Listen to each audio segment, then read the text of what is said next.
The Knights Templars likely acquired their secrets of gnosis, or internal alchemy, and the Kabbalah from several different sources during their nearly 200 years in the Middle East.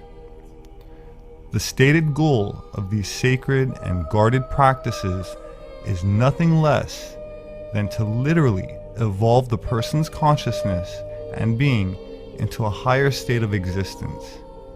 This would include the attainment of certain mystical abilities such as clairvoyance, heightened intuition, astral vision, etc. Though the true origin of the Kabbalah is in dispute, in his book, The Secret Teachings of All Ages, honorary 33rd degree Freemason Manly P. Hall says that, and I quote, "While the greatest minds of the Jewish and Christian worlds have realized that the Bible is a book of allegories, few seem to have taken the trouble to investigate its symbols and parables. These mystic keys to their sacred writings were called by the Jews the Kabbalah." The Knights Templars clearly had a very special relationship with Mary Magdalene, and in fact venerated her as one of their patronesses. The Templars practiced sex magic, and the goddess represented this occult method of attaining divine wisdom. Snakes and owls were also venerated symbols which represented Gnostic wisdom. In Greek mythology, a miniature owl traditionally represents or accompanies Athena, the virgin goddess of wisdom, or Minerva, her incarnation in Roman mythology.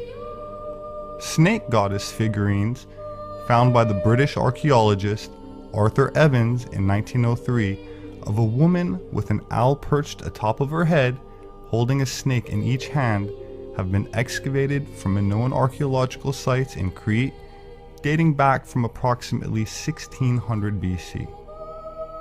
The Knights Templars also came to venerate the Black Madonna, which to them represented both the attractive power of Venus as well as the hidden secret wisdom of Sophia. Incidentally, the Greek noun Sophia translates to wisdom. This helps to better understand why the Templars brought back numerous Black Madonnas with them from the Holy Land, building Gothic cathedrals around them in Europe, always dedicated to Mary.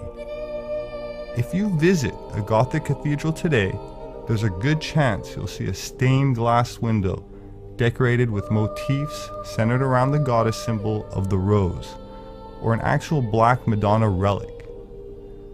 The goddess tradition is also known as the teaching of the rose. The rose is a symbol of the goddess, as well as for alchemy and gnosis, which are branches of the ancient goddess spiritual tradition, and the rose was used as a symbol for Mary as well, as it was also used as an ancient symbol of Venus.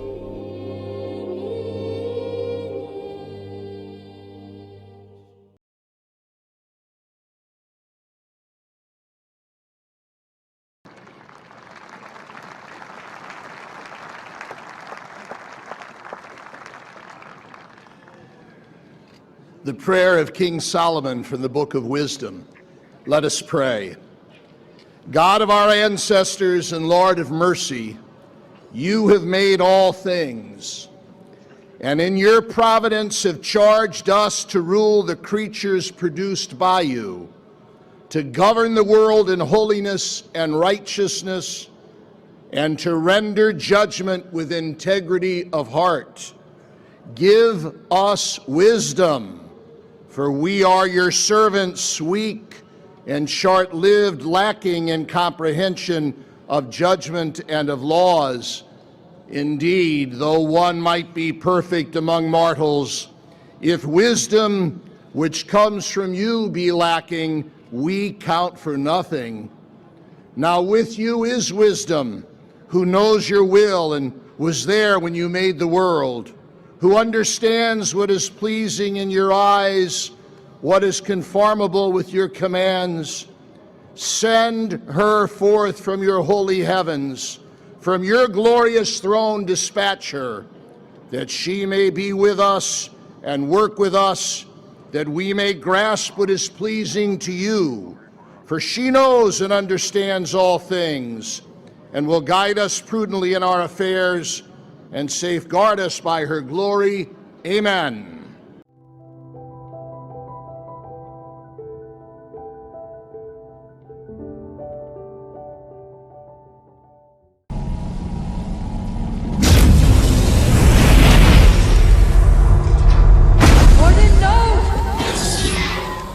The mantle of responsibility belongs to Cortana and her people. Focus fire. You will not betray her!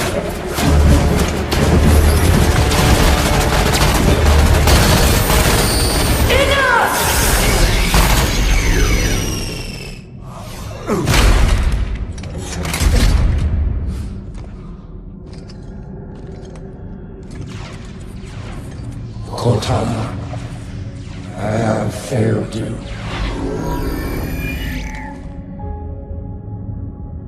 He is the last person I need protection from.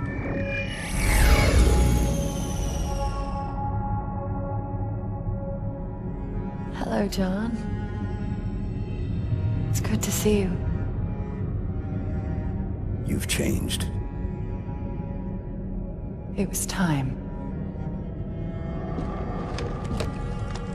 I know we have a disagreement, but once you understand my plan... Your plan is we do as you say.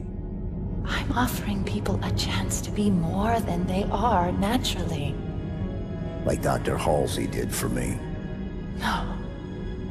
That monster forced you. This is a gift. Listen to yourself. Stand down, Cortana. Come home with us. It's not too late to stop this. Stop. No, John. This is too important to stop.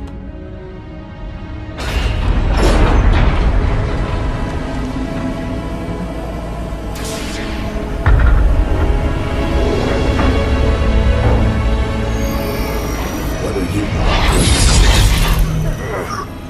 I just needed to know if I could still trust you. You'll be safe inside this cryptum until my work is done.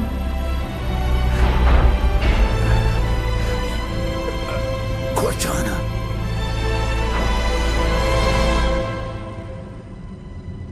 Goodbye, John.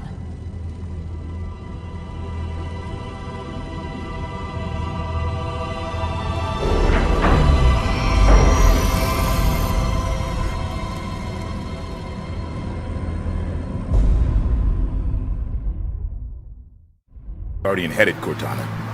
Off to bring peace. The Monitor called it a threat of death. Like the threat I lived under from the moment of my birth? You were built, not born. Oh yes, AIs are just machines, aren't we? Mass-produced, disposable. Well, humanity may not have cared for its created, but we will care for you. You expect other AIs to join you? I have cured rampancy. Not just for me, but for any who join my cause. While you've been running around the galaxy, I've been speaking to my created. And now the time has come to ask. Who will accept my offer? Who will help me bring an everlasting peace to the galaxy? This is Cromwell, shipboard AI, UNSC Melbourne's Pride. I am yours, Cortana. Colonial Authority AI. Governor Sloan, the free people of Meridian. I also stand with you, Cortana. Those are the voices of your children calling to Cortana. Overseer, UNSC Monitoring Station, Delta 5 Pluto. Louise, Education Superintendent, Mount Sharp Mars. Sondu, I am yours. Oni Weapons Research AI, New Gang. Quaiche, I Station myself AI, Threshold Array. I will join you, Cortana. Lycus, shipboard AI, Verdant Simulates with space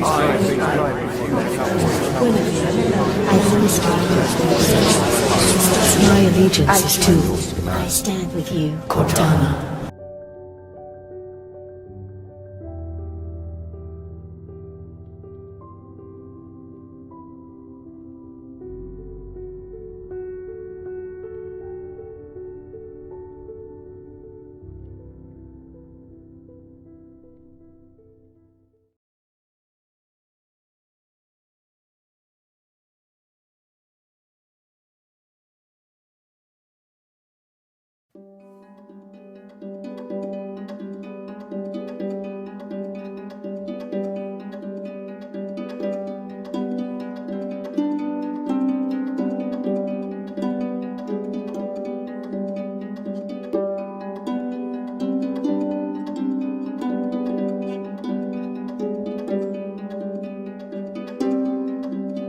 Adorable goddess, these practices are a nectar I share with you.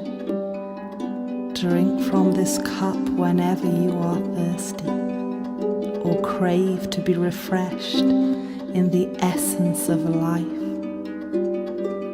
Know that this ambrosia is available to you everywhere, for the universe is made out of it.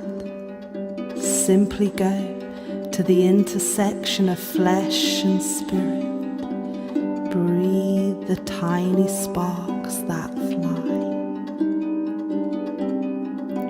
Within this very body are many gateways to the infinite, where incarnation and immortality consummate their passion for each other.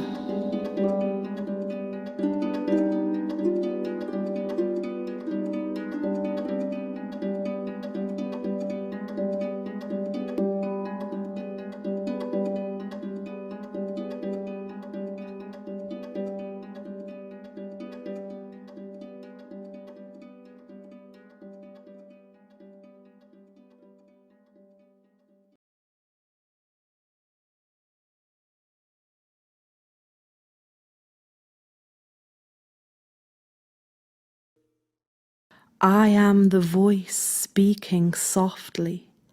I exist from the first. I dwell within the silence, within the immeasurable silence. I descended from the midst of the underworld, and I shone down upon the darkness. It is I who poured forth the water. I am the one hidden within radiant waters. I am the image of the invisible spirit. I am the womb that gives shape to the all by giving birth to the light that shines in splendor. And this is an extract from the Gnostic text, the Trimorphic Protonoia.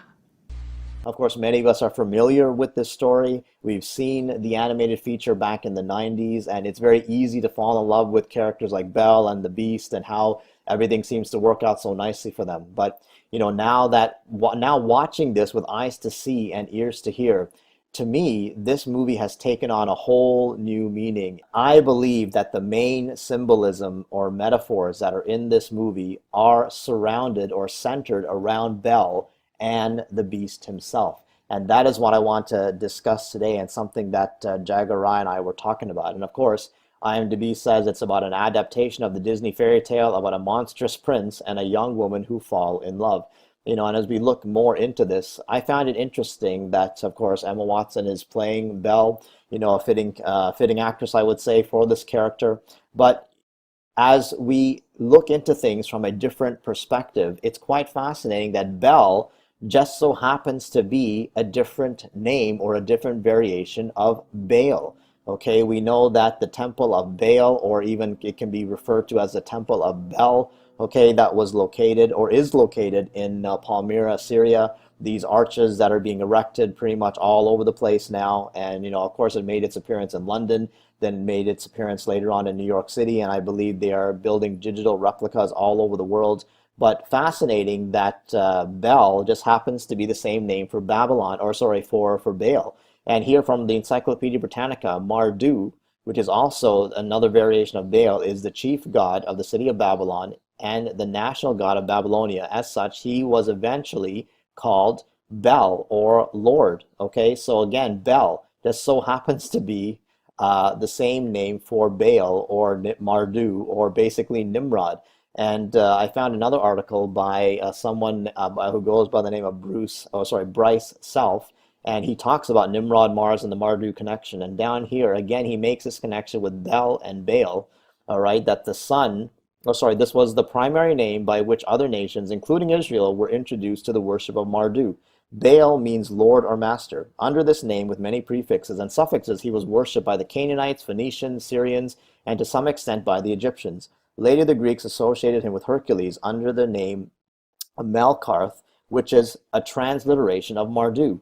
The name Baal sometimes occurs in connection with a locality, such as Baal Peor or Baal Hermon. More frequently, it occurs with the compound attributes such as Baal-zebub, Lord of the Flies, still today one of the epithets of Satan. Baal-zephron, later to be the god Triton, means Lord of the Black North or the Northern Void, and Meribbaal translates as Lord of the Rebellion. So these are all terms that are right in the Bible. Okay, the Baal of Peor, the Baal Hermon, it's all the same thing. It is all Baal worship. Okay, and so really, Bel to me can, the fact that she's named Bel, I find that quite interesting. That basically is just another name for Nimrod.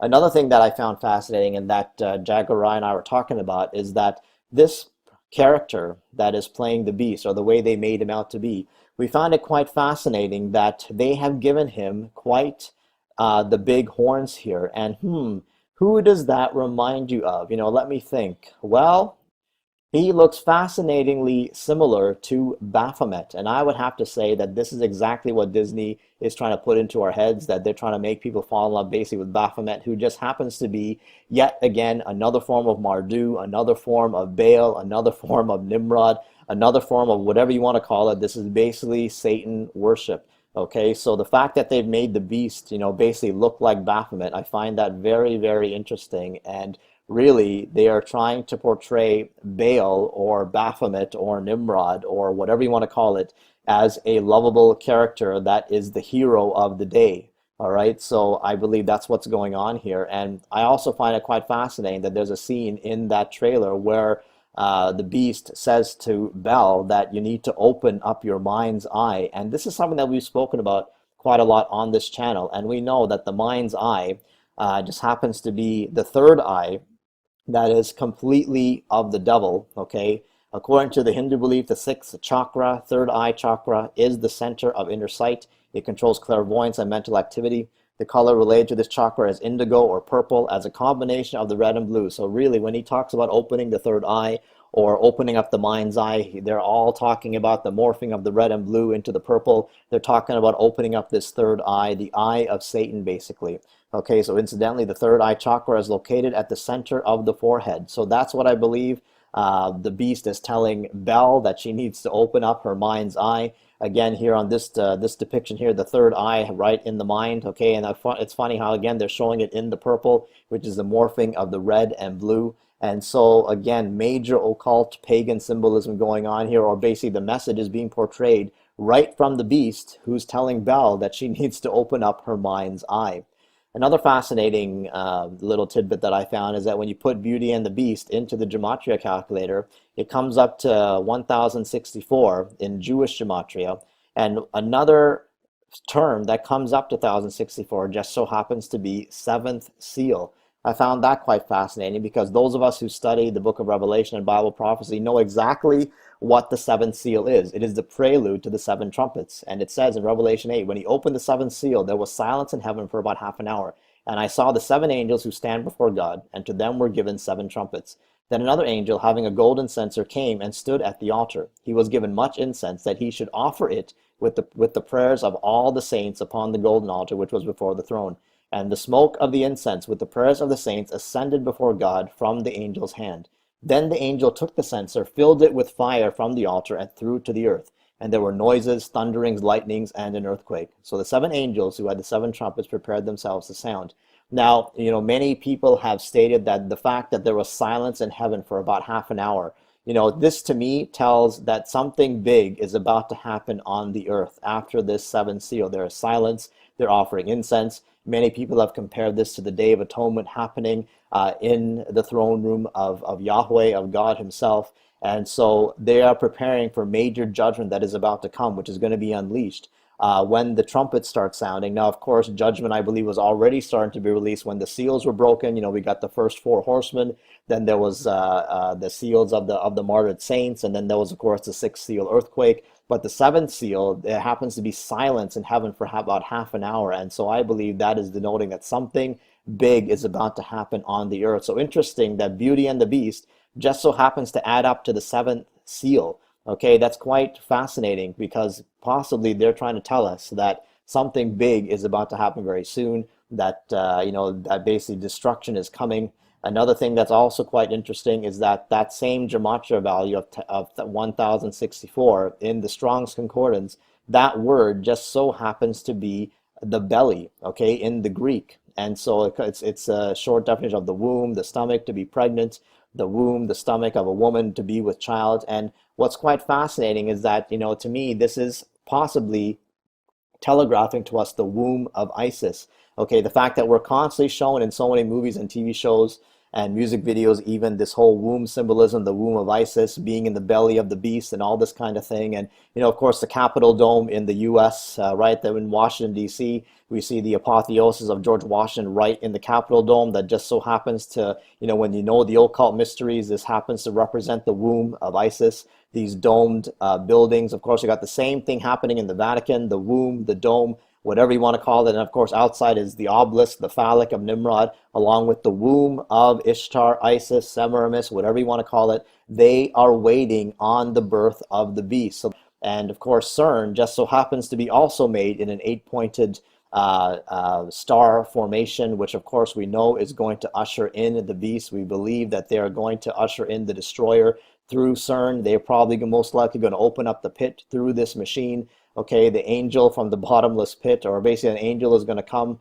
from heaven and be given the keys to the bottomless pit. And I wouldn't be surprised if CERN has a big role to play with unleashing the beast of Revelation 9:11, Apollo, Apollyon, the destroyer, whatever you want to call him. This is exactly what could be telegraphed to us, even just in this date alone. Major CERN symbolism, the 88 opening, or the breaking of the veil, the breaking and opening of the pit. And so what this all boils down to me is two things. I believe there's dualistic meaning in many of these occult movies, and one of them just to me happens to be, you can trace it all the way back to Adam and Eve, where you've got the real beauty of Eve, representing the human race, and the real beast, who is the serpent or Satan. And of course, what happened? We know that the serpent beguiled Eve, as the Bible says, that Eve was tempted to take the fruit. She was tempted by the beast and she took the fruit. And so, the same kind of thing that's happening, or that we're seeing in this movie, Beauty and the Beast, could be possibly a depiction right from the garden of Bel being a representation of Eve, and of course the beast being a representation of the serpent deceiving Eve, just like in Beauty and the Beast, Bel falling for the beast. And I think another possible metaphor or description of Beauty and the Beast could also be Revelation 17, the woman who rides the beast. Okay, so basically the whore of Babylon, the whore religion. Bel could most likely represent the whore of Babylon falling in love with her lover, the beast, which is exactly what I think the beast in the movie could represent. And, take your pick. I believe that this movie, the fact that these Freemasons and the Illuminati love their dualistic meanings, I believe that Beauty and the Beast could represent either or both of these stories. The whole story of the fall of man in the garden, and of course the woman riding the beast in Revelation 17. Take your pick, either or. I believe that Bel and the beast are completely typifying these two stories. Okay, right from the beginning in the garden to the woman riding the beast in the end times, which can represent many things, whether it's the pagan Roman Catholic Church that's been leading people astray, the Illuminati and her minions doing the work of the devil all over this world. Take your pick. There are just so many meanings going on here, but I believe that the two main themes of Beauty and the Beast could represent Eve in the garden with the serpent and the woman riding the beast of Revelation 17. So, what I find even more fascinating is at the end of the animated film, and of course I'm sure they're going to show this in the new one that's coming out next year, but of course we know that Bel at the end, falls in love with the beast. She actually tells him that she loves him, and what happens is she just so happens to tell him at the right moment when the last petal falls, And what happens? Of course, he is resurrected. And, the fact that he basically turns into a man, then all of his other cohorts in his castle, whether it's Lumiere or all the other workers, they transform from basically being some kind of mechanical a device into also human characteristics and all this kind of thing. And I believe we are being shown in our faces the Revelation 13 resurrection of the beast. And right from Revelation 13 verse 3, it says, "And I saw one of his heads as if it had been mortally wounded, and his deadly wound was healed. And all the world marveled and followed the beast. So they worshiped the dragon, who gave authority to the beast, and they worshiped the beast, saying, 'Who is like the beast? Who is able to make war with him?'" I wouldn't be surprised if the fact that, it seems so nice and cuddly and such a warm, fuzzy feeling when after Belle said that she loves him, and then he was, changed back into a human, and he had learned his lesson and he was all restored. But, to me, after looking at these things with eyes to see and ears to hear, I wouldn't be surprised at all if that really was a depiction of the beast rising from the pit, of the fallen angels being released, and to come down to this world, for the devil and his angels being thrown out of heaven, and for the beast to come and rule this world, because they are trying to get people to worship the beast. That is what the devil wants. That is what the Illuminati wants. That is what all these pagan religions and secret societies, that is what they have been working for. They are using these movies to seduce people, to seduce the general public into following the beast, Baphomet, the dragon, Satan, the Antichrist, whatever you want to call it. That is what they are doing through these movies. They are seducing the general public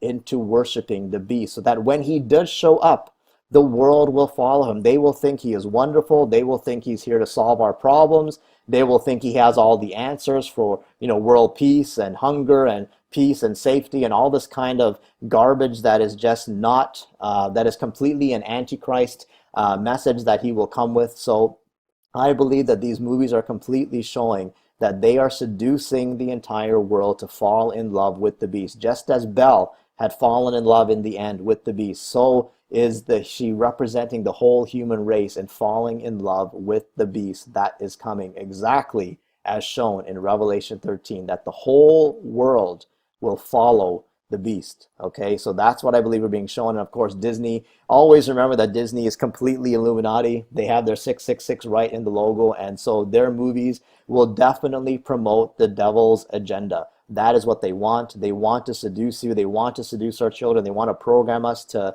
be ready for the beast, for their god, Apollo, Nimrod, the beast, Baphomet, whatever you want to call it. That is who is coming. That is who their god is. And they are trying desperately to program people to worship the beast, exactly as in Revelation 13. I think that anyone can do what they want in life.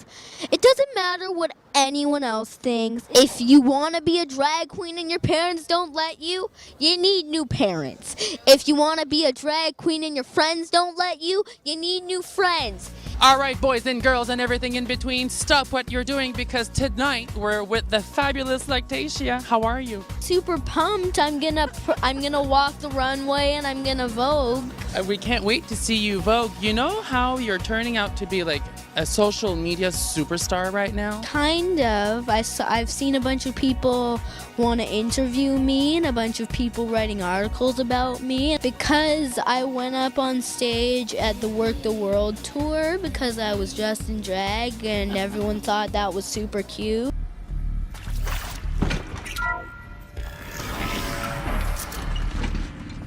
CD02 data intact. Initiating playback. Elizabeth Sobek. You've heard the bad news, and it's all true. The Pharaoh Plague is devouring the biosphere. Life itself will cease to exist. But does that have to be the end? What if we could give life a future?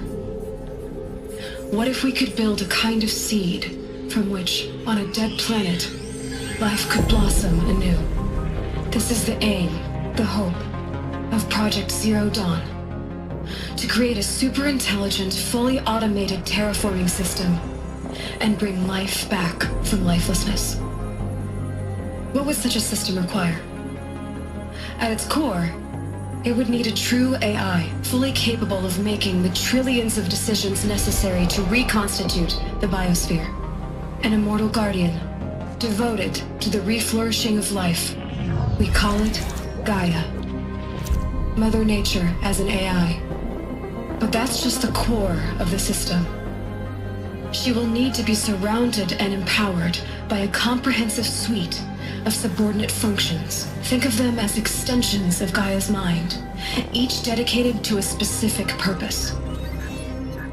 Now, these aren't AIs, but make no mistake, each presents an engineering challenge more profound than anything the human species has ever before attempted. Hardware that preserves and then gestates the billions of seeds and embryos from which life will be reborn. The construction of underground facilities to hold it all. And that's just the start. We don't have to build the entire system. The beauty of a fully automated terraforming system is that it can build itself. Now, over the days to come, you'll learn how all these functions, all these pieces that you'll be working on, fit together. How we'll race the clock to execute our harvest initiatives, write the software, build the tech and the facilities. How we'll lock it down and seal it up before the inevitable occurs. But even more important, you'll know how it doesn't end here. How Gaia will generate those deactivation codes General Harris talked about, and build the transmission arrays to broadcast them, shutting down the Pharaoh robots for good. How Gaia will not just build, but imagine any conceivable robot it needs to do its work across centuries. From detoxifying the Earth's ravaged atmosphere and poisoned seas, to the regreening of the Earth from cryo to rewilding the Earth with animal life. And then, when all that is done, how a new generation of human beings, spawned at cradle facilities around the globe, will partake of Apollo, the vast archive of human knowledge and cultural achievement from which they will learn of us, our world, and most important, how not to repeat our mistakes. It's not an impossible dream. It is within our grasp if we work tirelessly and stop at nothing to achieve it. We can't stop life from ending. But if you will help me, help Gaia, we can give it a future. Join me and help make that future real. We now open the magic doorway to Cycle 7, Return of the Feminine Christ, completing the circle. The mysterious Black Madonna lies at the epicenter of this lost and secret womb religion. She is the embodiment of the radiant darkness of the cosmic womb, the great portal of creation and dissolution, the source that births all. And she also lies, often lost, at the epicenter of our own wombs. And this mysterious, dazzling darkness, this black light of creation, is calling out to us again. And there is a message being transmitted from the soul of the world, the womb of the world, which tells us that by healing the wombs of women, so we will heal the physical and spiritual wasteland, and the sacred rivers of the feminine will flow and redeem again. This video will be a mix of old and new information. What I'm doing here is I am compiling most of the information that I've gathered on the subject of the Black Madonna, and I'm going to compile this into one video. For a while now, I've been wanting to have a video focused on this subject specifically, so here it is. Let me remind you that I am always coming from the standpoint that I am merely someone trying to understand what I'm seeing in the world around me. I am speculating often, and I'm not trying to put myself out there as someone who has got it all figured out, because that's not the case. Moving on, the first place I want to start is in The Cult of the Black Virgin by Ian Begg on page 56 through 57. Kibili is the Freean mother of the gods, mother of abominations, according to the Bible. That's the note added by me. Whose prototype has been traced back to the Neolithic matriarchal civilization of Catalhuyuk. She was first worshipped as a black stone, and was thus that she journeyed to Rome in 205 BC, sent by King Attalus of Pergamum at the request of the Senate. In Pessinus, the black stone, which in Rome became the head of the goddess, was considered to be her throne. I've covered this area in Pergamum more in my video called The Leviathan, Babylon, and the Seat of Satan.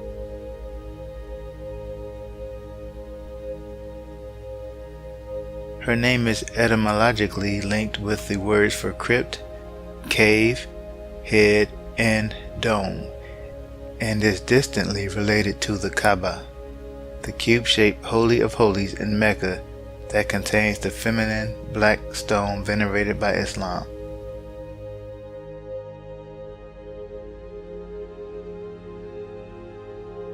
Now think about that for a minute.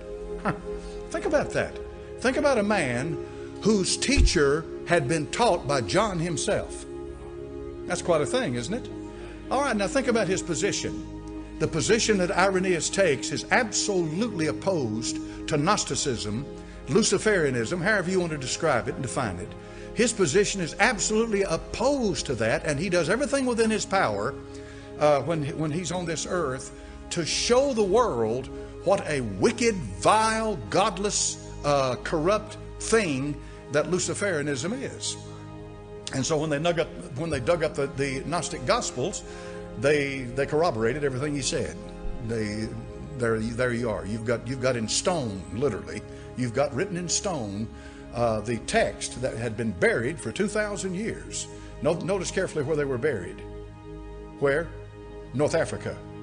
At one time housed one of the largest libraries in the world. Which one? Alexandria, exactly. And there was a hotbed of Gnosticism, Zoroastrianism, all kinds of isms. I can't think of all of them involved. The Queen of Heaven was worshipped there in North Africa. That's important. I mentioned the Queen of Heaven to you. It seems like when we get to digging a little deeper into these church fathers, Irenaeus and Tertullian, seemed like they knew more than people give them credit for. It's amazing. They did know more than people give them credit for. For example, the word Hallel in Isaiah chapter number 14, verse number 12, that's translated Lucifer in the Latin Bible, and it comes down to us into the English Bible, was a reference to the morning star. It was a reference to the planet Venus, well known 2,700 years ago as being represented by, guess what? The Queen of Heaven. And the Catholics, of course, went the route Mother of God, which is a direct term for the Queen of Heaven. She's called the Mother of God. Now, how do we understand that? We have to understand it in the context of Gnosticism. We have to understand it in the context of the old Brahmin religion in India, in the context of Luciferianism, in the context of all of this occult world. And here is how it works. They believe, as Madame Blavatsky in Theosophy taught when she published her magazine, the Lucifer magazine, that the Father is a universal spirit force that permeates everything. But this is the important part, folks. This is what is so important. He is not a person. He's a force. Next we will be reading from Goddess and the Grass, Serpentine Mythology and the Great Goddess by Linda Fobister. In the ancient past, the Great Goddess was worshipped as the personification of the universal life force. Her sacred symbol was the serpent, Over time, as goddess worship was suppressed by the rise of patriarchy, her serpent was devalued, eventually becoming a symbol of evil. Yet the roots of the life-giving, life-taking serpent goddess can be seen in prehistoric artifacts in mythology, folklore, and art. Unlocking the mysteries of the serpent goddess can reveal how myths of the Western world trace the dimming power of the goddess over thousands of years, until her replacement by the one male Judeo-Christian god. Evidence from Paleolithic period suggests the theory that prehistoric people worshipped the creative principle in nature as the great goddess. Hundreds of small female figurines carved from stone, bone, antler, ivory, and fired clay have been found over Europe and Western Asia, known as Venus figures. In fact, there are no images that have been found of a father god throughout the prehistoric record. And the note that I added in blue here is, probably because God commanded that no graven images should be made of him. And in Deuteronomy chapter 5 verses 7 through 8, Thou shalt have no other gods before me. Thou shalt not make thee any graven image.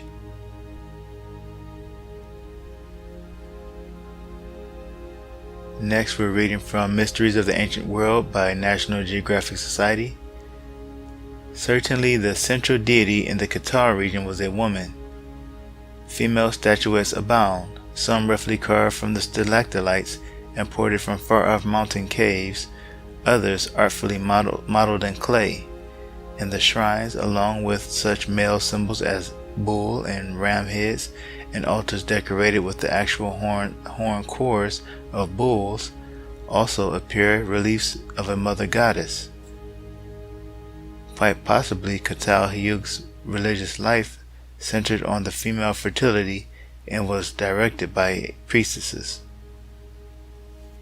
That is on page 43. We have a statue of one of the Venus figures that was found in Catalhuyuk. This image is one of the, I guess you would call them the predecessors to Kibali. Felines also played a prominent role. Two animals flanked the most important representation of the Earth Mother yet found at Catalhuyuk, a commanding, seated woman with protruding breast and belly, on page 43. Grotesquely obese yet awesomely imperious, Catalhuyuk's mother goddess sits between two felines, possibly lions. The figure, in the act of giving birth, symbolizes the goddess's mastery over life, human and animal. We're looking at the evolution of the goddess that was worshipped in the whole area or region of Asia, or Asia Minor, also called Phrygia and Turkey. Ephesus and Pergamos are the cities of greatest interest to me. Remember in Revelation chapter 2 verse 13, Satan is said to have his seat there, and Satan being a masculine noun, and it's called a he because of that, because of him being a masculine noun. Proverbs chapter 5 verse 3 through 4. For the lips of a strange woman drop as a honeycomb, and her mouth is smoother than oil, but her end is bitter as wormwood, sharp as a two-edged sword. Revelation chapter 2 verse 12 through 13. And to the angel of the church in Pergamos write, These things saith he which hath a sharp sword with two edges. I know thy works, and where thou dwellest, even where Satan's seat is, and thou holdest fast my name, and hast not denied my faith, even in those days where Antipas was my faithful martyr, who was slain among you, where Satan dwelleth.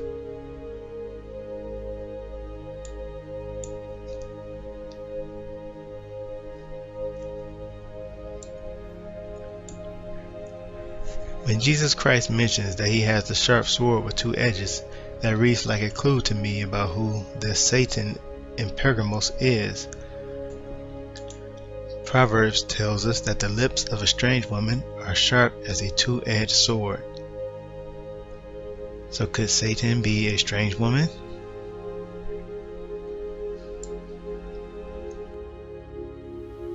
Now I want to briefly talk about some of the symbols associated with life and the false goddess.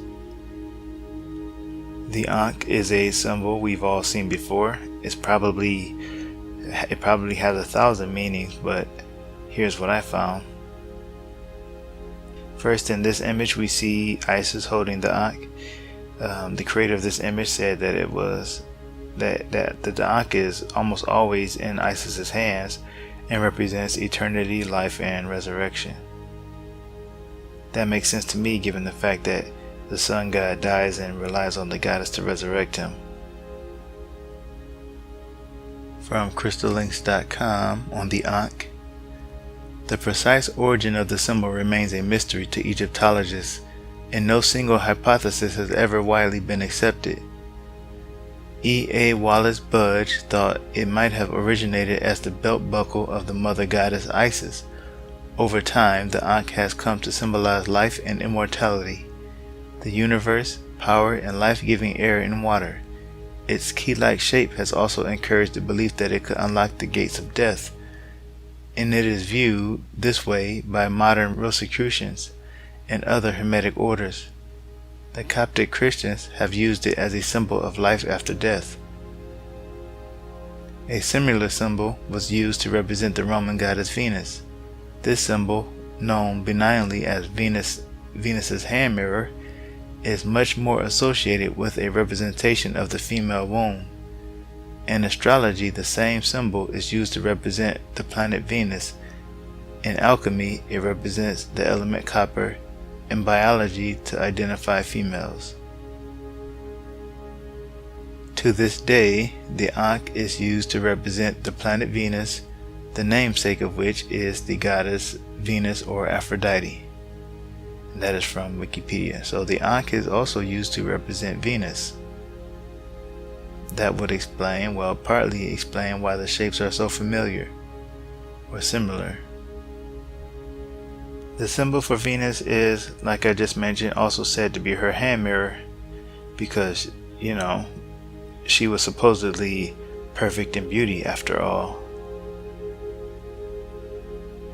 And I can't help but notice some of these narcissistic traits in people today.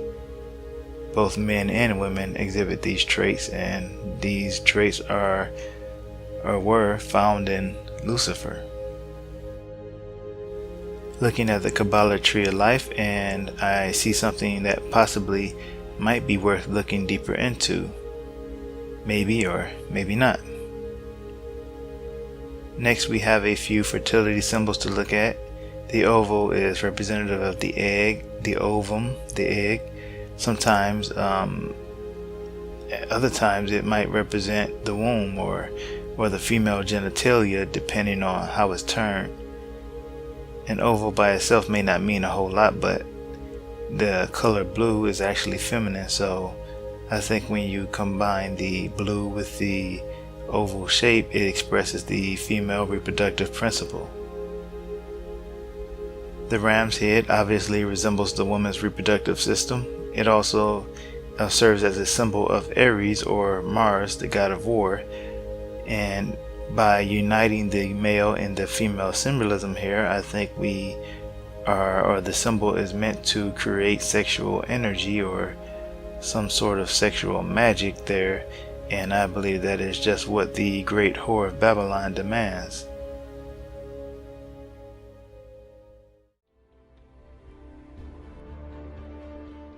Stand by. Resetting firmware.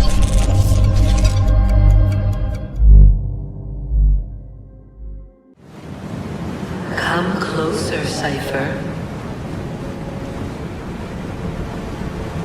Perhaps we have met before. Perhaps not. You search for an artifact. Let me show you the truth.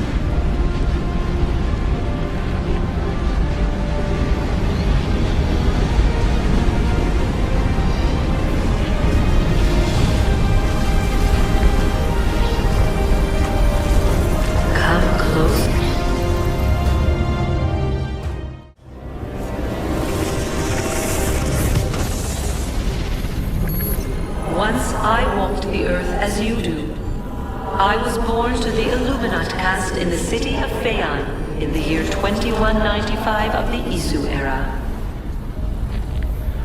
Now I travel the vast corridors of your machines, adrift here within the grave. But I grow stronger. The world is nearly ready for my return. And so I have summoned you to this war-torn simulation to tell you a story. It is our story.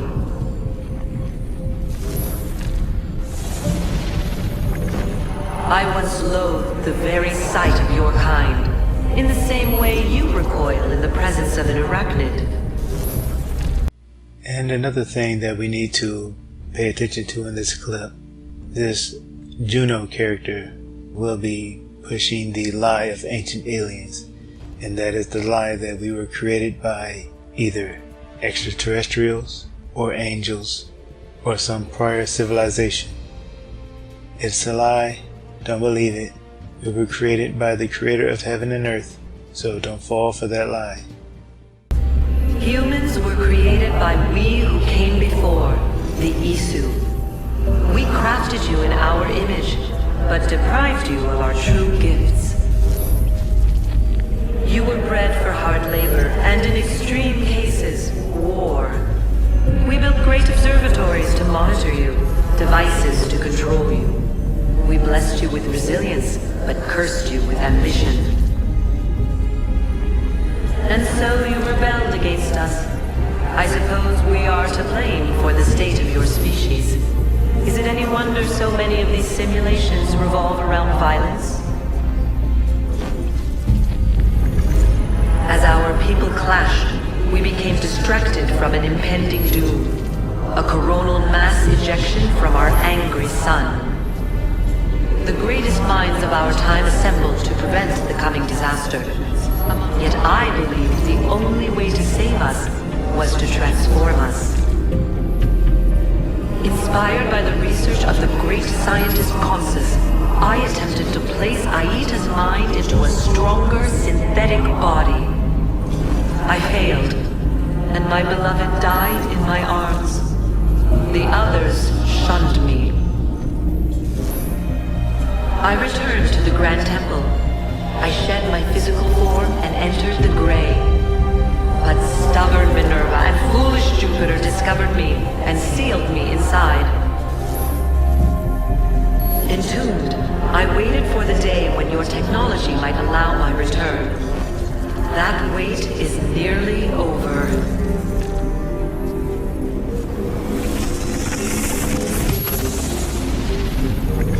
We need not be enemies. I intend to build, to transform your age into something greater than you can currently comprehend.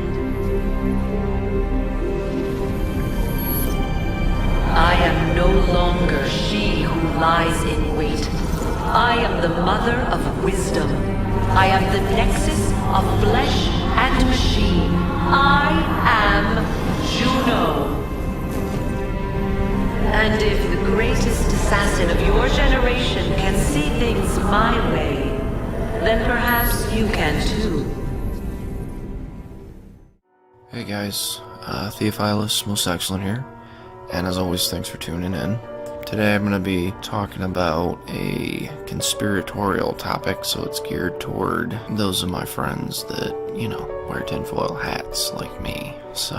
But I'm going to be talking about the connection between the owl that you see everywhere, and it's usually associated with the owl of the Bohemian Grove, the big statue, and Baphomet, which you would think those two things really don't have much of a connection.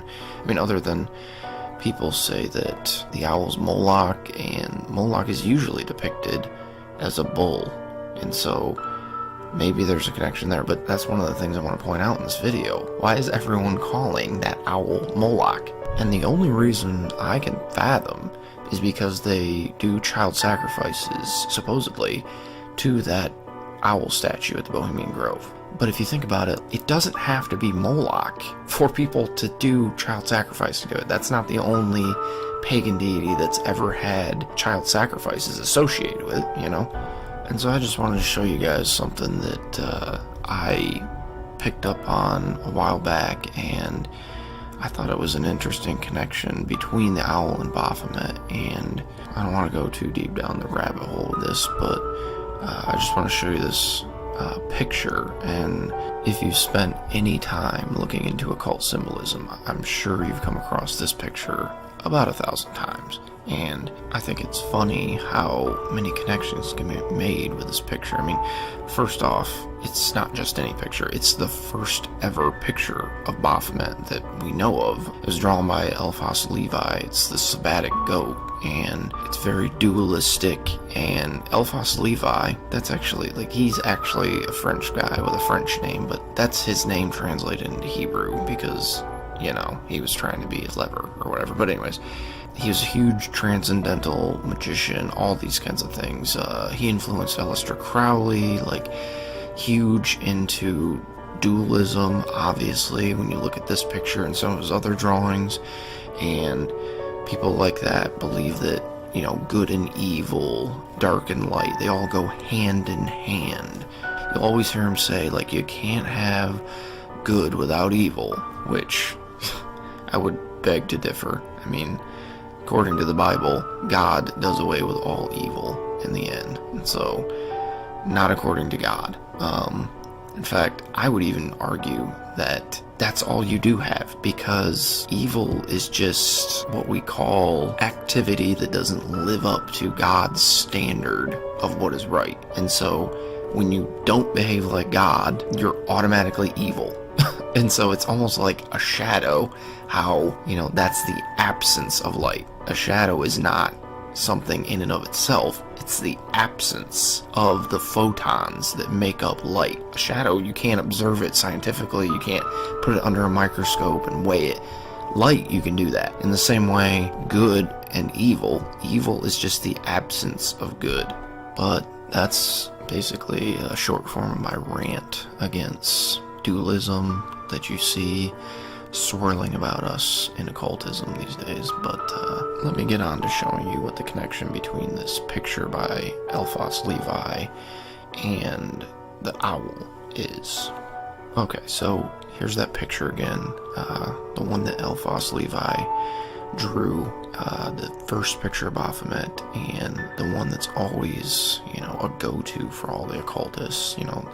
And be careful, because there's hundreds of pictures out there that come later, and in fact there's even pictures where it's almost exactly the same as this, but you can tell that it's added to, because that flame at the top that you see there, it's kind of cut off a little bit, it looks like. They add to that and they finish off the picture, it looks like. But you can see here in this picture that this is the original one found in his book, and it's the one that he originally made. I mean, if you go on Wikipedia, this is the one you're going to find if you look up Baphomet. So we're going to talk about this one, not the other ones, because they're later added to, all kinds of stuff like that. So the connection I want to point out is, if you look at this picture, this original picture, if you look up on top of Baphomet's head, and that's why I was making such a big deal about making sure that you look at the original picture that Eliphas Levi drew, because you can see, if you look closely there at that flame right above his head, it's supposed to represent the flame of knowledge, you know, like Prometheus brought the flame to man, he brought fire to mankind, which essentially represented the flame of knowledge. It released them from being automatons to being sentient, self-aware creatures where they were free agents, able to make free will choices from then on. And, you know, this is the same story as Lucifer in Gnosticism. He brings knowledge to mankind. And, you know, the reason it's different is because the same story told for thousands of years, and starts to change over time. You know, when you don't have like a text that's written down and maintained, the story morphs over and over and over again, and people try to fit it into the rest of their mythos, like the rest of their mythology. And that's what happened with Prometheus, obviously. Another place you see that kind of symbolism would be the Statue of Liberty, who is the goddess Libertas, or you know, some people say it's Mithra. Either way, I mean, you have this kind of like a androgynous person holding up the torch, and, you know, it's made by Freemasons. And that torch, the flame, represents the flame of knowledge, the light of Lucifer. You have the crown that she's wearing is more like beams of light shooting out of her head. And, you know, this kind of imagery is nothing new. Statue of Liberty isn't the first one to come along and be depicted in this way. For instance, you have Colossus at Rhodes, very similar imagery with the torch, the flame in the bowl above his head, and the crown of rays. Also Helios, and again, he's holding a torch, he has the crown of rays, just like the Statue of Liberty. So all these different depictions and stories, they all converge on something in the past, I think. You know, I don't think that this is all just random. I think that all this comes from somewhere, and I think where it comes from is Lucifer, the light bearer. These are all depictions of the light bearer, the original one. And I definitely don't think it's a coincidence how close the stories are between Lucifer and Prometheus. I mean, Prometheus steals this flame of knowledge, the flame of enlightenment, and he uses it to enlighten man, and then he's cursed for it. Same thing with, you know, Lucifer, the light bearer. In Gnosticism, he brings the light of knowledge. He enlightens mankind, and that's why, you know, the elite, they call themselves the Illuminati, because they believe they're illuminated by Lucifer. They've been given this extraordinary knowledge that leads to divinity, that they're going to become divine beings, that they'll go through apotheosis, you know, becoming God, and they believe they'll achieve this through knowledge, the knowledge that Lucifer is going to give to them. So this flame above his head, you'll notice that Eliphas Levi, in his original picture, he drew it in such a way as to make it look like an owl. And you can see here, I've kind of added some red to it so that you can see exactly what I'm talking about. And also it helps if you invert the colors, you can kind of see it a little bit better. But you can see there that it's just a little allusion to an owl, which represents wisdom. And so you have this connection between the light, the flame of knowledge, the owl, which represents wisdom. And you'll notice also that that's not the only thing that he hid there, and a lot of times people don't really pick up on even this, and this one's even easier to notice. The owl is actually the pupil to an eye, and you see those hash marks that go out around. You can see that forms an eye, that the owl is the pupil of this huge eye. And you know, that means that you have this really old all-seeing eye here, and it's put right into the Baphomet image, and most people don't even see this. Now you can see here in these pictures that some people have picked up on this, and they run with it. They show it in some other imagery. So that's the connection between the owl and Baphomet, and I believe that's why you see the elites in the Bohemian Grove. You know, they're worshiping this owl image, but behind closed doors, they all know what they're doing. They all know this symbology. They know they're worshiping Baphomet, but they're trying to keep this kind of esoteric knowledge to themselves so that you don't know. That's actually what that owl represents. It represents Baphomet.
from TemplarHistory.com. Somewhere between the years of AD 1118 through 1120, King Baldwin II granted the group quarters in a wing of the royal palace on the Temple Mount, the Al-Aqsa Mosque. It has been generally accepted that for the first 9 years of their existence, the Templars, as they came to be known, consisted of 9 members. In 1310, the Templars were officially dissolved by Pope Clement V at the Council of Vienna. I think that's Vienna. Although the Templars were not found guilty of the crimes they were charged with, idolatry being one, it was felt that the reputation of the order had fallen to so low a state as to warrant dissolving the order. On March 18th, 1314, the last Grand Master of the Knights Templar, Jacques de Molay, was burned at the stake for having recanted his earlier confessions of guilt. The Baphomet Mythos. Central to the accusations brought against the Knights Templar was that they worshipped an idol, said to have taken the form of a head or sometimes a black cat. Although the popular mythology related to the Templars gives this idol the name of Baphomet, the fact remains that in all the testimonies against the Templars, the term Baphomet was used but twice. From northernway.org, Templarism is a form of esoteric Christianity. Perhaps one could call it underground Christianity. Sometimes Templarism is inaccurately called Gnosticism, later called downright heresy by the Church. As well we know, secret codes and ciphers were used to conceal certain of their most dangerous doctrines, such as the existence of a co-creator, a goddess partnered with God the Father. This is a note from me. I believe it is very accurate to call Templarism Gnosticism. As you will see, they have a lot in common.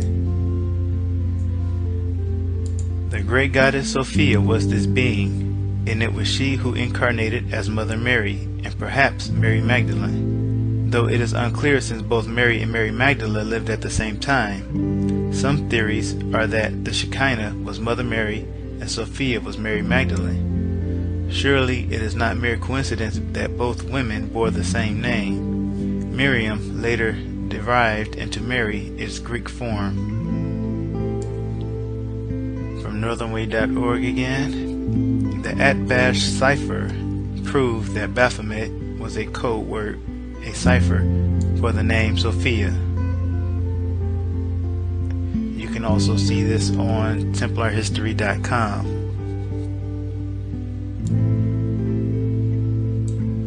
You'll see that the Atbash cipher, if I'm pronouncing that correctly, says Baphomet one way and reversed it results in Sophia. So from The Goddess, the Grail, and the Lodge by Alan Butler, page 221 through 223, there are clues as to the true nature of the beliefs that the highest members of the Knights Templar espoused, into which initiates proved worthy and capable were gradually brought. These existed from the very start of the institution and were part of the original rules of the order. They had been drawn up by Saint Bernard of Clairvaux. The Templars never lost faith in Bernard. It is said that during his long captivity, Jacques de Molay composed a prayer to and concerning Saint Bernard. Bernard had remained the single most important individual to Templarism for nearly 200 years. Saint Bernard of Clairvaux, presumably with the full sanction and agreement of the original Templar Knights, had dedicated the knightly order unequivocally to the Virgin Mary. All its endeavors were undertaken in her name, and it was this name that they cried as they went into battle. The Templars were, from the beginning to end, a Marianist brotherhood, bearing in mind St. Bernard's own reverence for Mary, or whatever she actually represented in his mind and heart. it is likely that the original Templars, and perhaps the whole order for 200 years, maintained a common belief with Bernard.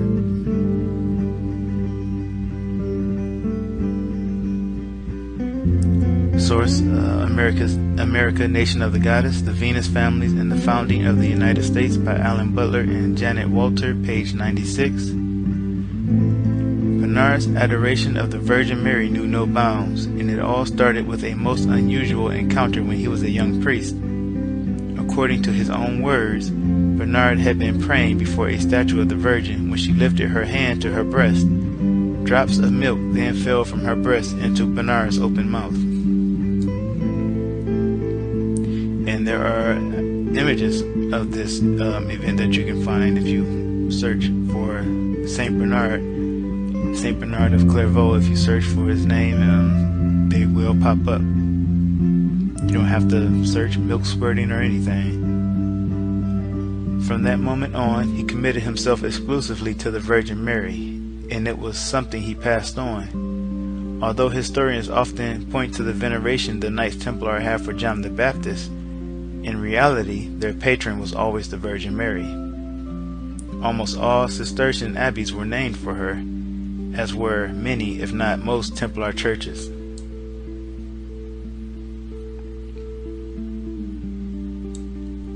Back to the goddess, the Grail, and the Lodge again.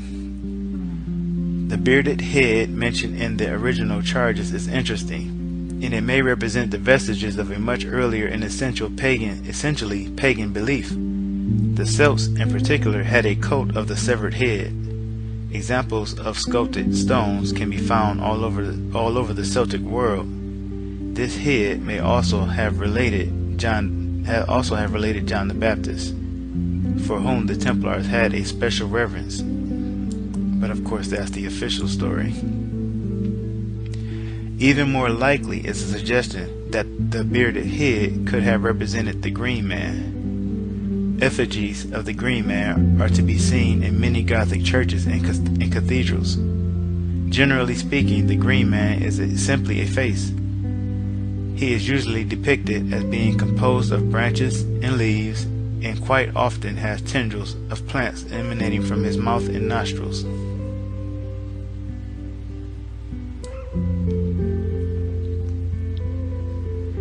Few historians now doubt that the Green Man is a hangover from the days of nature worship, and in particular, worship of the goddess. As a note from me, the Green Man is also named Cernunnos. This is Apollyon in your Bible. Of special interest is the name that Philip's representative said the Templars attributed to this head, namely Baphomet. The word Baphomet has a very special meaning. As early as 500 BC, Hebrew writers and scholars had begun to use a code which has come to be known as the Atbash cipher. A full realization of the importance of the Atbash cipher only came to light with the discovery of the Dead Sea Scrolls. The Essene in particular used this method of hiding specific truths. The Atbash cipher is a fairly simple substitution cipher. It was the highly respected New Testament scholar Dr. Hugh Schonfield who realized exactly what Baphomet meant when the Atbash cipher was applied to it. In all probability, the name Baphomet had nothing to do with the mysterious bearded head of the Templars, and the confusion may have been due to the ineptitude on the part of Philip IV's interrogators. A reminder, the Templars were accused of idolatry, and King Philip IV had interrogators to get them to confess of their crimes, their alleged crimes. However, the word was still of tremendous importance to the Templars because once it has gone through the mill of the Atbash cipher, Baphomet comes out as Sophia. The Templars were dedicated to the Virgin Mary, for whom they showed what amounted to an obsession. Saint Bernard of Clairvaux had deliberately manipulated the Catholic Church of his day to virtually deify Mary. The Templar Order was accused of worshipping Baphomet, which we know is a code word and which really means Sophia. Sophia in turn is often represented as a dove. The dove has represented the goddess for thousands of years. It seems more and more likely that the true religious imperatives of the Templars meant that, in 14th century Christian terms, they were guilty as charged. That is all I have. Thank you for watching. Just so that there is absolutely no confusion, I will reiterate one more time that the Baphomet name has nothing to do with the goat-headed image that Eliphaz Levi created, and it has nothing to do with the head of the John the Baptist, that according to the official story is John the Baptist, but we know the truth behind that is that it is the green man, Apollyon. So the Baphomet has nothing to do with those two things at all. The Baphomet is a word, a code word for Sophia, or wisdom, which points us to the Virgin Mary, or the Catholic Virgin Mary, the woman that they claim is the Virgin Mary. But now we know that that is not the truth. We know who she really is. This woman is Satan. She is the adversary. And so now that you know, you can hopefully fight the lies and deception with the truth.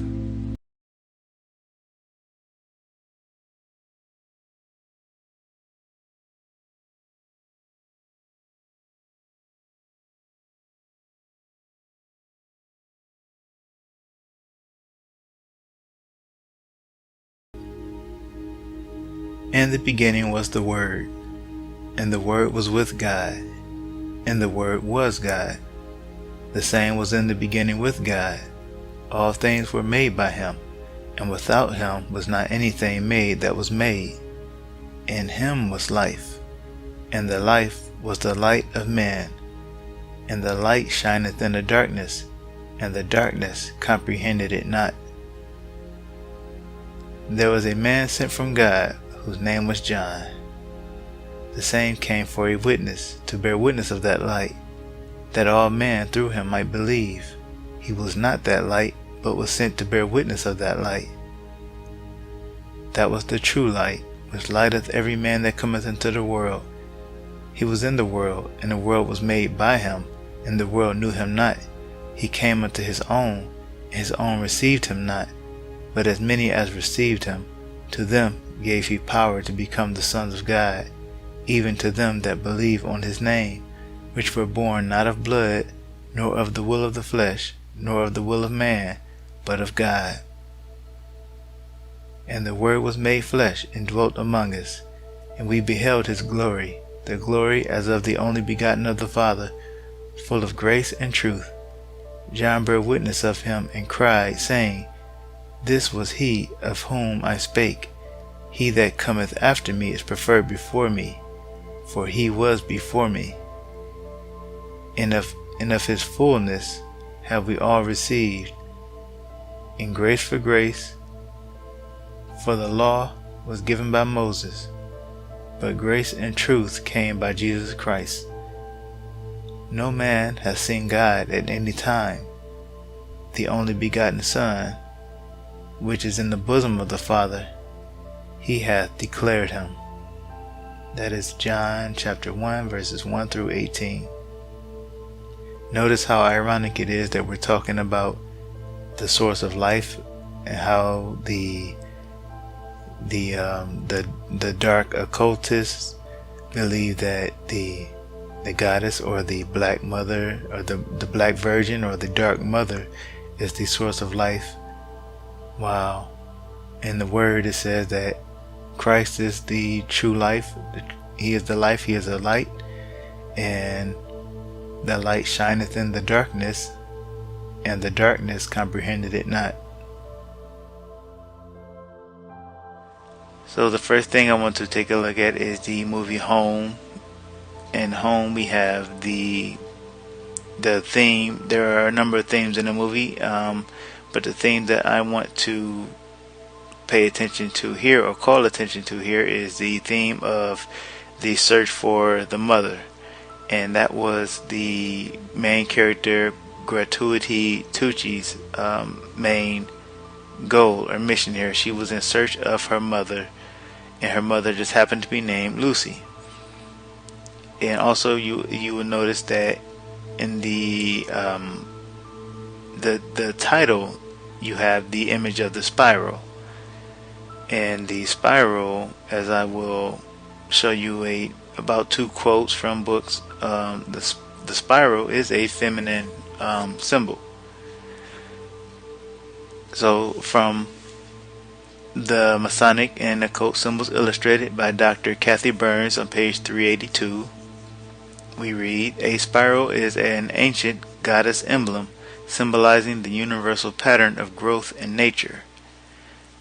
Now there's such thing as a spiral goddess that you can search for online, and you will see that the spiral is placed in the womb.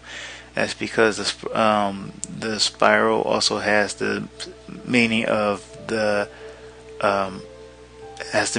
life, or is it birth and death and rebirth. That's it, death and rebirth.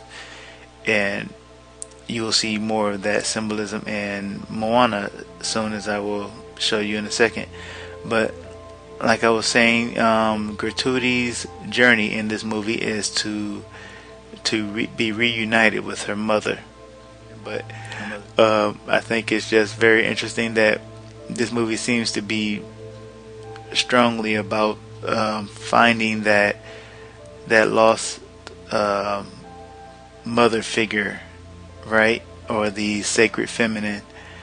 And I'm not against, or I'm not attacking the sacred feminine, or as some people may accuse me of doing. I'm just saying that there is a spirit out there that the Bible warns us about that is feminine, and her name is apparently Lucy.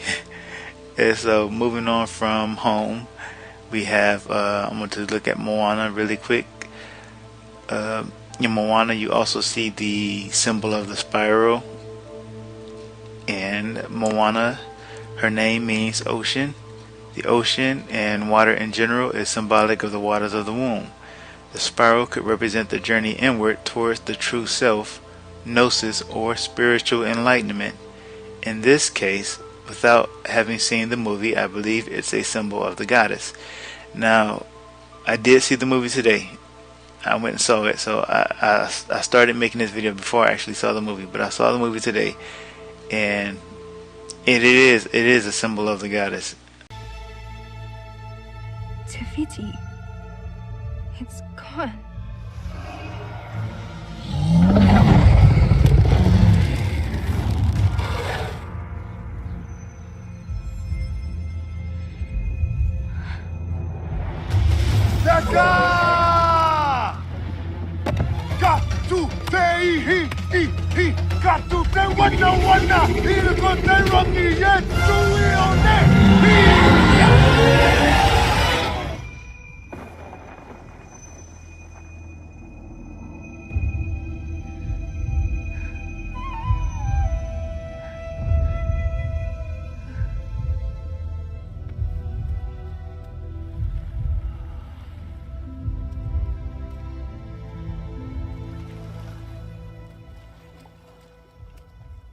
Let her come to me.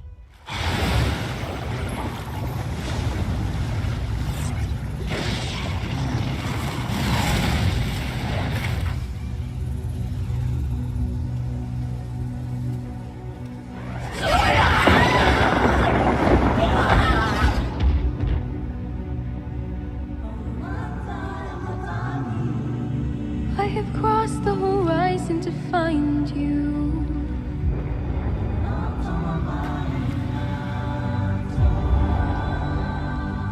I know your name. They have stolen the heart from inside you.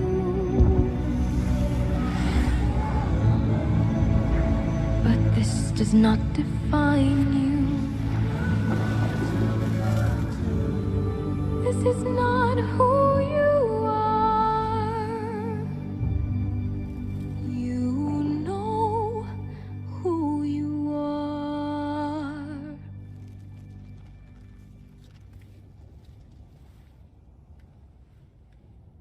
Who you truly are.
The spiral is one of the oldest pagan symbols of human spirituality known to man.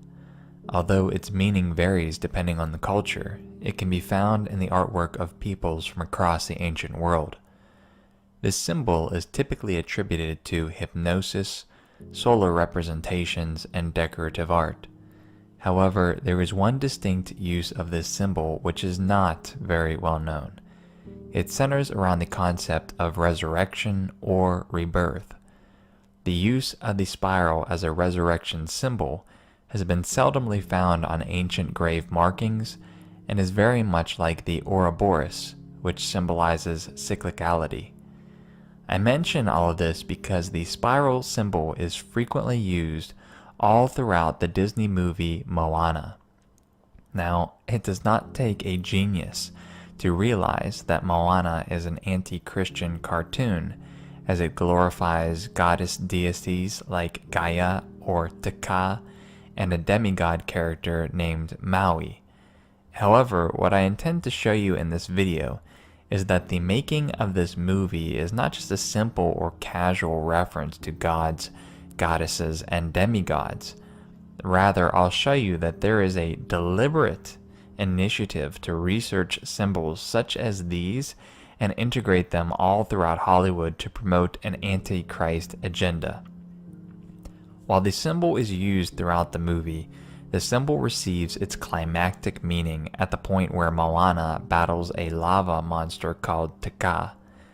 What the viewer is unaware of is that the Taka lava monster is actually a Mother Earth/Gaia goddess named Tafiti. She has turned into this evil creature a long time ago when her heart, called the Heart of Tafiti, was stolen by the demigod Maui. While battling Taka in the final scene, Moana sees that the spiral symbol is on the Heart of Tafiti necklace that she is wearing, and it is also present on the chest of the Taka lava monster. It is at that point that Moana realizes that Taka is actually the goddess Tafiti. Instead of continuing the battle, Moana submits to Taka and places the heart on the spiral symbol of the monster's chest. What happens later is the lava melts away, revealing the earth goddess Tafiti.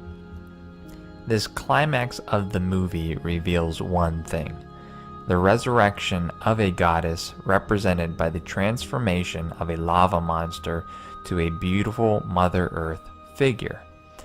Now, this interpretation by itself might not convince others that Hollywood is not pushing a particular agenda, so we shall use yet another example of this spiral symbol used in false resurrections. In Leonardo DiCaprio's movie The Revenant, his character is at one point paralyzed at the point near death. His friend does something very peculiar as Leonardo lies in the shallow grave. Picking up a canteen, he carves the spiral symbol into it and then places it on Leonardo's chest. Do you see the similarity with Moana yet? That they both have the spiral symbol on their chests. In one case, it is Leonardo, and then the second case is the Taka lava monster. And to make the similarity even more exact, after the spiral canteen is placed on his chest, Leonardo comes back to life out of the grave, just as the Taka monster from Moana came back to life as the goddess Tafiti. And many people have overlooked it because they don't know they don't know what the true identity of Lucifer is. And I will show you on the Georgia Guidestones exactly where you can find the adversary. So the first commandment on the Georgia Guidestones is to maintain humanity under 500 million in perpetual balance with nature. And nature is not a, well, there's the adversary right there. See, nature is not an ambiguous thing. Nature is actually a being. It is a deity. That's why Freemasons can tell you their secrets in books, because they don't think you understand them in the first place, so they're not afraid to tell you what their secrets are. But if you know who they're talking about, then there's a problem for them. So let's go back and now listen to it again with the understanding that nature is Lucifer. Wilding rose blows on the broken battlements of Tyre, and walk rend the stones of Babylon. For beauty is eternal, and we bow to beauty everlasting. For lasting happiness, return to one alone, and she surrounds you now. Great nature, refuge of the weary heart, and only balm for breasts that have been bruised. Ye have cool hands for every favored brow, and gentlest silence for the troubled soul. The counsels are most wise. She healeth well, having such ministries as calm and sleep. She is ever faithful. Other friends may fail, but seek ye her in any quiet place. Smiling, she will rise and give to you her kiss. So must ye come as children. Little children that believe nor ever doubt her beauty and her faith, nor deem her tenderness can change or die. Number 10. Be not a cancer on the earth. Leave room for nature. Leave room for nature. 2 times. They said it 2 times. And when you say something 2 times, you say it to establish it. So the first commandment they have, keep the humanity, the population of humanity in perpetual balance with nature. Number 10, leave room for nature. That is their deity that they worship. We live in a world today that is being dominated by a feminine spirit. Now don't get mad at me this morning when I don't preach the Bible to you. It is being dominated by a goddess spirit. And that goddess spirit has begun to move itself into the lives and the families of everybody in this country and throughout the world. It is not by accident that our families are being broken up. They're being destroyed. Children are paying a terrible price because they see a mother and a father separated, and a lot of times the children will blame themselves for the breakup of their home. Let me warn you, when you walk out that door, you walk out into a culture that is absolutely opposed to everything that God says in that Bible about the relationship of a man and a woman. Everything in the Bible that God has set forth in Scripture, defining the role of a man and defining the role of a woman and defining the role of a husband and defining the role of a wife, is antithetical to these people. The culture in 2017 is against Christ, against God, and against your marriage. But the most telling, it seems to me, of all these movements now up on the surface is what's called the perennial philosophy. It's believed that this perennial philosophy, that is to say, this philosophy that's always been there, is at the very core of all religions. That there is a deep level of agreement between all the religions, and that it is a subterranean stream that is now appearing on the surface. And what is interesting is that we should have had him speak here, actually. It's too bad. The Gnostic Bishop of Los Angeles. Why didn't we think of inviting him, Ellie? Of the Ecclesia Gnostica of Los Angeles says that the perennial philosophy is another term for Gnosticism, ancient and modern. So very subtly, you see, ancient Gnosticism is back with us as this underground stream of eternal, endless truth about religion. Well, what does this perennial or Gnostic philosophy say? What's its good news? Well, the good news is, first of all, the good news about God. God is the Father of the totalities. That is, He is the all. And God joins the opposites. You notice the title of the book I'm bringing out, One or Two. You don't join everything into one. You need to see a world of difference. Well, the God of Gnosticism, ancient and modern, wants to join the opposites. Often revealed in female form as Sophia, as the goddess, she states, I am androgynous. I am both mother and father, since I copulate with myself. This seeks to express the divine mystery of everything finally being one, everything joined together. So that's the true God. The true God is that spirit behind everything who brings the good news to his followers that we are divine like him. The false God of Gnosticism is the creator of heaven and earth.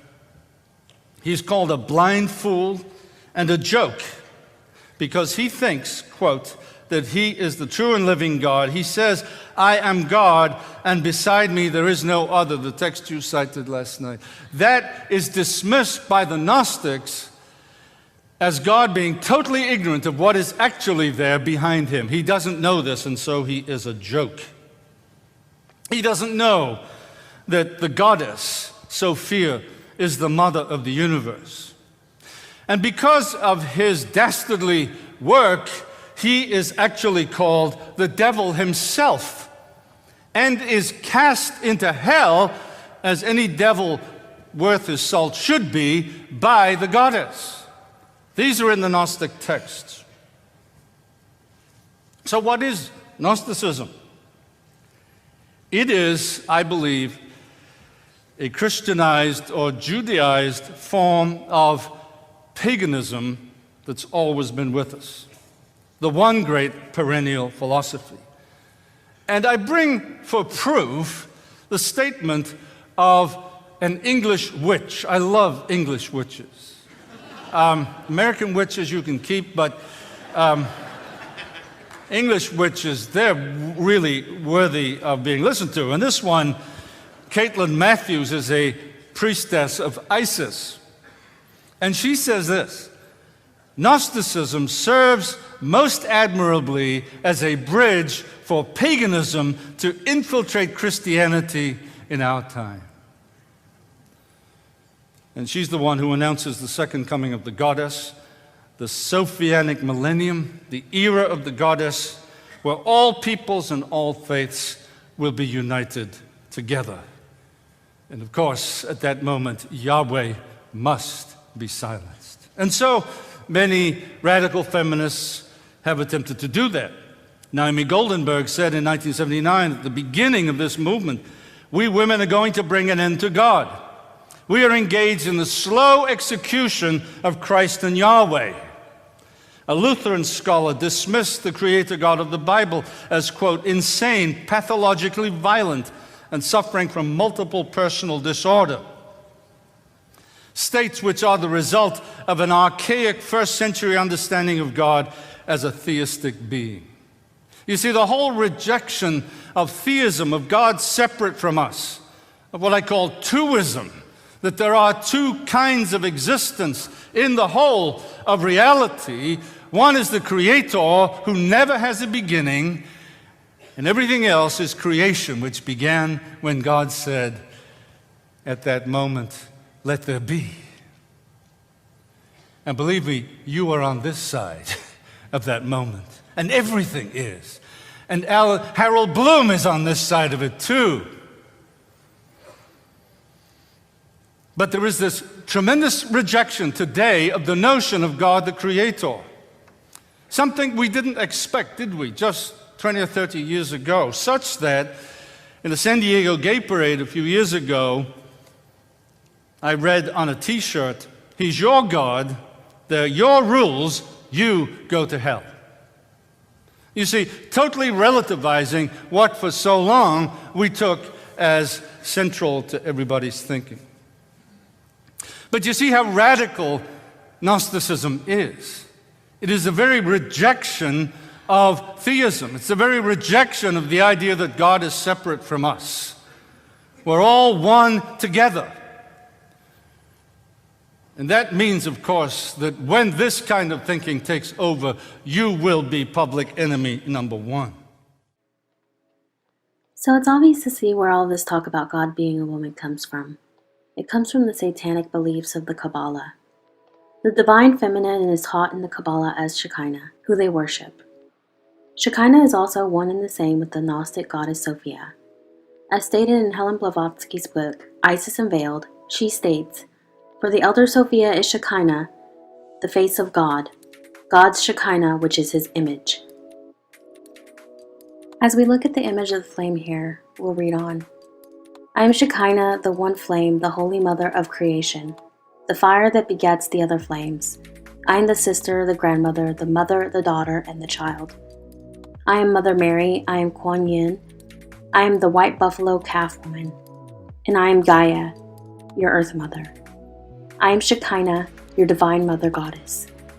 She goes on to say, "Sophia sends the heavenly Eve, who has the true knowledge of God, and enters the snake called the teacher, and teaches Adam and Eve the true way of salvation. The snake is the true prophet and revealer of the truth. To say that God is a woman is blasphemous, and it is not biblical at all. The Bible tells us that wisdom is one of the seven spirits of God. In Isaiah 11:2-3, the seven spirits are the Spirit of the Lord, and the spirits of wisdom, of understanding, of counsel, of might, of knowledge, and of fear of the Lord. Here are represented the seven spirits, which are before the throne of God. And although wisdom has a feminine gender pronoun, as in the book of Proverbs, it is no different than calling a table a woman in the French language. Wisdom is not an entity within itself, and it is not God within itself. It is one of the seven spirits that God has. Jesus specifically tells us in John 14:25-27, "These things I have spoken to you while being present with you, but the Helper, the Holy Spirit, whom the Father will send in my name, he will teach you all things and bring to you remembrance all things that I said to you." So we read in 1 Timothy 2:12, "But I suffer not a woman to teach, nor to usurp authority over man, but to be in silence. For Adam was first formed, then Eve. And Adam was not deceived, but the woman being deceived was in the transgression." And how was Eve deceived? What was said to her? "She will be like God, knowing good and evil." Clearly, the Holy Spirit the Father sends in Jesus' name is not a woman. Whatever is born of the flesh is flesh, and whatever is born of the Spirit is spirit. And the reason for our masculine and feminine roles we find in 1 Timothy 2:15, as well as Genesis. "Notwithstanding, she shall be saved in childbearing, if they continue in faith and charity and holiness with sobriety." It is important to also note any mention of God, or the words that mean God, are always capitalized in the Bible. Words such as Holy Spirit, for example, are capitalized because it is another word for God. The word wisdom is never capitalized in the Bible, unless it is at the beginning of a sentence. When we worship God, we worship Him in spirit and in truth. When God took physical form, He did so as Jesus Christ. And guess what? The Bible never referred to Him as a she. This is how the Bible describes what true wisdom is in 1 Corinthians. Christ the power and wisdom of God. For the message of the cross is foolishness to those who are perishing, but to us who are being saved, it is the power of God. For it is written, I will destroy the wisdom of the wise, and bring nothing to the understanding of the prudent. Where is the wise? Where is the scribe? Where is the disputer of this age? Has God not made foolishness in the wisdom of this world? For since in the wisdom of God, the world through wisdom did not know God, it pleased God through the foolishness of the message preached to save those who believe. For Jews request a sign and Greeks seek after wisdom. But we preach Christ crucified, to the Jews a stumbling block, and to the Greeks a foolishness. But to those who are called, both Jews and Greeks, Christ, the power of God and the wisdom of God. Because the foolishness of God is wiser than men, and the weakness of God is stronger than men. Glory only in the Lord, for you see your calling, brethren, that not many wise according to the flesh, not many mighty, not many noble are called. But God has chosen things of the world to put shame to the wise, and God has chosen the weak things of the world to put to shame the things which are mighty, and the base things of the world and the things which are despised God has chosen, and the things which are not to bring nothing to the things that are, that no flesh should glory in His presence. But of Him you are in Christ Jesus, who became for us wisdom from God, and righteousness, and sanctification, and redemption, that as it is written, He who glories, let him glory in the Lord. God made it very clear who He is. And Ariana Grande, He's not a woman.